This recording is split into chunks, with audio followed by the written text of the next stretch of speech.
Magandang araw po, welcome po sa aking channel, Nov9 TV. Patalasasan po, meron po ba kayong mga properties na napapabayaan or non-performing assets? Plan nyo ibenta, pero wala kayong oras pagbenta nito. Kung ito'y pagkakatiwala nyo po sa amin, tawag lang po kayo sa aking numero, usap po tayo, gawan ko po ng video for free. Yes, libre po. Wala po kayong babayaran. Tutulungan pa namin kayong mabenta ang inyong property. Kami na po bala sa marketing, sa boosting, pati po sa paid advertisements, even sa tripping. Hindi na po kayo mapapagod sa pag-entertain ng mga buyers. Kami na po bala sa lahat. Tawag lang po kayo. Nandito po tayo ngayon sa Cuenca, Batangas kung saan meron po tayong bagong video presentation. Isang residential farm property na may lot area na 1,673 square meters. Meron po itong dalawang bahay. Check po muna natin itong first house. Ito po yung main door, naka-solid wood door. Dito po yung dining area at yung kitchen sa dulo. Ito naman po yung living area o salas. Meron pong dalawang sliding glass door sa spasyo, sakto lang. Hindi naman siya ganun kaliit at hindi naman ganun kalaki. Maayos naman ang pintura ng ceiling at wall at ito'y naka-tiled flooring. Sa ngayon po, ito'y pinapaupahan pala ni owner. Kaya income generating po ito. Then dito naman po yung dining area na may malaking sliding glass window. May glass blocks sa dulo. At naka-tile flooring din po dito sa area to. Sa pintura, maayos din po. Meron pong kwarto dito. Pero check muna natin itong kusina. Yan po yung formal kitchen. May breakfast nook. Naka-tiled kitchen countertop. May stainless sink with faucet. Kitchen cabinets. Tiled kitchen wall. At customized kitchen window. Meron din pong exhaust fan sa dulo.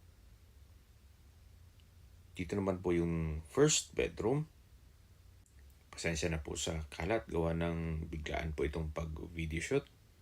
Meron pong sliding glass window, ceiling fan, at maayos naman ang pintura ng ceiling at wall dito. At dito naman po sa kabila yung pangalawang kwarto. Mas malaki naman po ito. At meron pong dalawang sliding glass window at may ceiling fan din po. May access door po ito sa common toilet and bath. Yan po yung pintuan na access dito sa kwarto. At meron din po sa may kusina. Bali po, dalawa ang pintuan nitong common toilet and bath. So hindi nyo na kailangan lumabas kung sakali man na gagamit kayo ng banyo. Ito po ulit yung kusina. Ito naman po yung tinutukoy ko na access door dito sa common toilet and bath. Kung saan maayos naman toilet fixtures, naka-tile bathroom wall. At yun po yung pintuan papunta naman sa kwarto. Ito naman po yung access door papunta dito sa garahe. Yan po yung perimeter fence. Nakabakod na po itong buong property. Ito naman po yung covered car garage. Nakakasyang mga 4 na sasakyan. Napakalaki pa po ng bakanting lote na pwede nyo pang lagyan ng swimming pool o another bahay kung malaking pamilya kayo. O pwede nyo mang pagtanman. Ang kagandahan po dito sa property ito, ito'y along Barangay Road. At malapit pa sa Barangay Hall. Kaya kahit wala po kayo dito, may mga tao sa paligid. At hindi lang po yun, dito po ay napakatahimik, sariwa ang hangin, at malamig po ang klima. Ito po ay nasa mataas na lugar. Ang estimated elevation above sea level ay 945.5 feet. Malayo na rin po ito sa 14 kilometers danger zone ng Taal Volcano. Nandito na po tayo sa pangalawang bahay. Maayos naman po ang structure. Ito'y well-maintained, kaya ready for occupancy. Ito naman po ay halos hindi natirhan ni owner. Gawa ng nasa Amerika po sila. Kaya kung ang interested buyer ay nasa Amerika, mas mapapabilis ang transaksyon nyo. So check po muna natin. Samahan niyo po ako, pasok po tayo. Welcome po dito sa bahay ay ni Ma'am at Sir kung saan napakaaliwalas po. Ito po yung receiving area. Open concept lang siya hanggang sa living area. Kaya napakaaliwalas. Then meron pong pass-through window. May breakfast nook. At dito naman po yung dining area. Malaki din ang espasyo. May pantry, may drawer, at may built-in cabinet. May ceiling fan na rin po ito. Ito po yung formal kitchen. Naka-tile kitchen countertop, may glass blocks, stainless sink with faucet, kitchen cabinets, at storage ng kitchen utensils. Yan po yung wooden built-in cabinet. At dito naman po yung access door na papunta sa service area. Ito naman po ay paikot lang to. Meron pong access dito papunta sa living area. Kung saan, dyan po tayo galing kanina. At matatanaw nyo yung main door. Meron din pong sliding glass window dito sa dulo. At ito po yung first bedroom. Naka-solid wood door. May ceiling fan. Sa spasyo, sakto lang. Hindi din siya ganun kaliit at hindi naman ganun kalaki. Okay, check natin yung kabilang kwarto. Ito po yung second bedroom. Ganun din po. Naka-solid wood door. May sariling glass window. Maayos naman ang pintura ng ceiling at wall. At may wardrobe. Katabi lang po nito ang common toilet and bath. Kung saan maayos naman po ang mga toilet fixtures. At naka-tile bathroom wall na rin po ito. Lipat po tayo dito sa third bedroom. Mas malaki naman po ang espasyo dito. Meron pong dalawang steel window, may wardrobe, at ceiling fan. Labas po tayo. So dito naman po yung hagdan. Naka-wooden handrail at railing at concrete staircase. Samahan niyo po ako. Akyat po tayo. So, ito po yung papunta naman dito sa second floor kung saan meron po itong mga kwarto at view deck. Ito po yung first bedroom. Malaki naman ang espasyo. May built-in cabinet. Meron pong glass window sa dulo. Labas po tayo para check natin yung kabilang kwarto. Dito po sa kabilang kwarto ay malaki din ang espasyo. Meron din po itong built-in wardrobe o cabinet. Then may glass window. At meron po itong sariling toilet and bath. Naka-tiled bathroom wall. May water closet. Bathroom sink. Bathroom window. At naka-tiled bathroom wall. Halos wala na po kayong ipapagawa dito sa property. Siguro kung masela, retouch na lang ng pintura, then linis na lang sa paligid nito.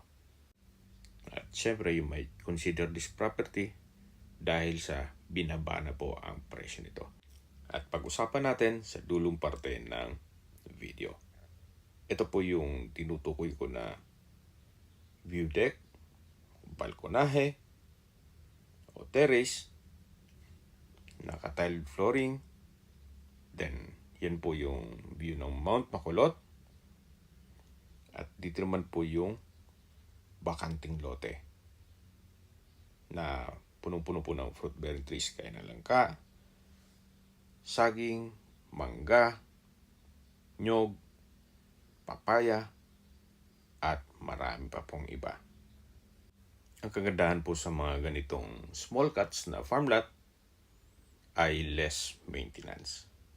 At syempre, aanihin mo naman ng hektar-hektaryang lupain. Kung pagdating ng panahon na mahina na ang tuhod, hindi mo naman maiikot ito o may enjoy mo ang property pinagpaguran mo. Unless otherwise, marami kang pondo para mag land banking. Mas malaki po ang kita sa real estate compare mo na kung natutulog ang pera mo sa bangko. So ito po yung dining area, sa dulo yung kitchen, at dito naman po yung service area at dirty kitchen. Dito po yung likod ng bahay at hanggang dyan ang property line na may concrete fence. Habang naglilibot po tayo, pag-usapan natin ang distance, location at travel time. Ito pong property ay along Barangay Road at napakalapit po sa National Highway. Kaya accessible po ito ng public transportation. Ang distance mula highway ay 500 meters. At kung lalakarin, mga 8 minutes walk. Kung may sasakyan, mga 2 minutes drive. Mula naman po sa public market ng Cuenca, Batangas, ang distance is 1.5 kilometers at ang travel time is 4 minutes. Sa Cuenca po ay kompleto rin gaya ng supermarket, banks, groceries, hardware, drugstore, at hospital. Yan po yung lagi kong binabanggit sa aking video na dapat yung i-consider sa paghahanap ng property, yun meron pong malapit na hospital. Hindi ko naman po sinasabing sakitin kayo, yan man po for emergency purpose lang naman. Mula naman po sa Batangas Port, ang distance 20 kilometers at ang travel time is 37 minutes. Mula naman po sa Lipa City, ang distance is 15 kilometers at ang travel time is 25 minutes. At kung manggagaling naman po sa Manila o sa airport, ang distance is 88 kilometers at ang travel time is 1 hour and 24 minutes. Okay, sa presyo na po tayo. Kung familiar po kayo dito sa property, opo, na-vlog na natin to. Ang dating price is 14.5. Ngayon po, nag-price drop na ng 10.5 million pesos net. Ibig pong sabihin, si buyer na sasagot sa lahat ng taxes at expenses with regards to documentation. Gawa ng binabaan na po ang presyo nito. Kung may mga katanungan po kayo, tawag lang po kayo sa aking numero at sa mga kababayan naman natin na sa ibang bansa, meron po akong Telegram. Sa mga iPhone user man, may message. Meron din pong Imo, Skype, Viber at WhatsApp. Same number lang po, 0917-316-3399. Sa mga nagtatanong naman po ng aming Facebook, meron po aming Facebook page na Nov9TV at Facebook Real Video. Meron din pong TikTok at Instagram. May ibang YouTube channel po kami, the Nov9TV channel, Nov9TV Listings, Nov9TV On The Spot, Nov9TV Updates, at Nov9TV House Rental. Sana po naibigyan nyo ang video presentation. Paki-like and subscribe na lang po sa aking channel para ma-update din po kayo sa aking future listings. Kung sakali po hanap nyo yung mas malaking sukat ng lupa, meron din po kami ibang listings na pwede nyong pagpilian. Huwag po kayong mag-atubiling tumawag sa amin. Then, let us know your budget para malaman namin kung anong property pwede naming ilog sa inyo. Sa lahat pong viewers, subscriber at nagtiwala po sa amin, salamat po sa suporta. Ingat po kayo lagi at yung pamilya. Maraming salamat po.